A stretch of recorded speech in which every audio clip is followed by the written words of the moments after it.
Hello friends, आपका दोस्त Mohammad Asif but उम्मीद करता हूँ कि आप सब दोस्त यार खैरियत से होंगे। क्रिप्टो मार्केट और बिटकॉइन की क्विक सी अपडेट और एनालिसिस के साथ मैं आपके सामने हाजिर हूँ। रात के 4 बज रहे हैं इस वक्त पाकिस्तान में और मुझे वेट है डेली कैंडल का कि वो कहाँ पर क्लोज होती है। डेली कैंडल आज की और कल की जो वीकली कैंडल क्लोज होगी ये बहुत इंपॉर्टेंट है।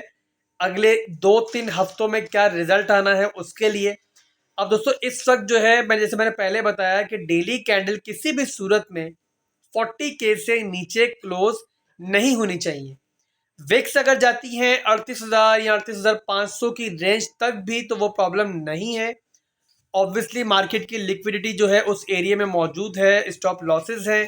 जिन्होंने लॉन्ग किया होगा इस रेंज से तो उन्हें हंट करने के लिए विक्स जा सकती है। बट अगर बॉडी 40K से नीचे क्लोज होती है तो फिर एक बड़ा डंप आ सकता है मार्केट में, जो जाहिर है मार्केट के लिए भी अच्छा नहीं है, स्ट्रक्चर भी ब्रेक हो जाएगा।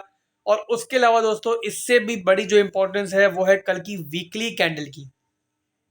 डेली कैंडल और वीकली कैंडल जो है 40K से नीचे किसी सूरत में जो है क्लोज नहीं होने चाहिए। और आइडियल तो दोस्तों ये है कि जो डेली कैंडल और कल की वीकली कैंडल अगर 42,500 से ऊपर क्लोज होती है, अगर हमें एक रिकवरी जो है रैली नजर आती है मार्केट में, तो वो है हमारे लिए बिटकॉइन के लिए बहुत अच्छा होगा दोस्तों। और उसमें हम ये एक्सपेक्ट कर सकते हैं कि बिटकॉइन जो है इसके बाद जो है 45,000 की जो स्ट्रॉन्ग हमारी रेजिस्टेंस है उसको रिटेस्ट कर सकता है। बट ओवरऑल दोस्तों फिलहाल के लिए मार्केट में बड़ा बेरिश सा माहौल है। और अगर आपको पता हो कि फेयर एंड ग्रीड इंडेक्स जो है वो 10 की रेंज तक जा चुका है, जो कि करीब करीब हमने कभी नहीं देखा। तो इस वक्त अगर हम पिछली हिस्ट्री को देखें बिटकॉइन की, तो जब भी फेयर एंड ग्रीड इंडेक्स जो है हमारा 10 की रेंज में होता है, मार्केट एक बेरिश से माहौल में होती है और हर किसी को वेट होता है कि बिटकॉइन अभी गिरा के तभी गिरा दोस्तों, तभी जो है जो वेल्स होती हैं वो मार्केट में जो है एक रैली लेकर आती हैं, बिटकॉइन को पंप करती हैं।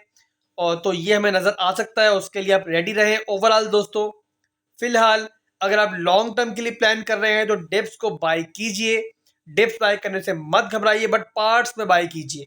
ऐसा नहीं कि जो आपने लगाना है वो एक साथ लगा देना है, बल्कि पार्ट्स में खरीदें और कल को जब सेल भी करेंगे तो पार्ट्स में मार्केट से बाहर आएगा। और अगर आपका इरादा है शॉर्ट टर्म की ट्रेड्स लेने का दोस्तों, तो फिलहाल मैं आपको मशवरा नहीं दूंगा। उसकी वजह कि मार्केट का कोई भी मूव क्लियर नहीं हो रहा। 42,500 से ऊपर अगर हमें कैंडल मिल जाती है तो मैं आपको अपडेट करूंगा, अदरवाइज फिलहाल नो ट्रेड जोन है। और इसके अलावा दोस्तों फ्यूचर्स ट्रेड से आपने हर हालत में फिलहाल दूर रहना है। लालच दिल में आएगा, बट ऐसे मौकों पर जो आपकी एक्सचेंजेस होती हैं वो आपको बुरी तरीके से लिक्विडेट कर सकती हैं। अब अपने दोस्त को और होस्ट को दोस्तों इजाजत दें। अभी की अपडेट यही तक की थी। मजीद अपडेट के लिए कल फिर मैं आपके सामने होऊंगा। डेली कैंडल का वेट है, जो भी अपडेट होगी मैं आपके सामने लेकर आऊंगा। अगर आपने चैनल पर नए हैं, चैनल को सब्सक्राइब कर लें और वीडियो को लाइक करते जाइएगा। लाइक हमारे लिए बहुत इंपॉर्टेंट होता है, इसी से हमें फीडबैक मिलता है कि वीडियो आपको पसंद आई है कि नहीं। अल्लाह हाफिज।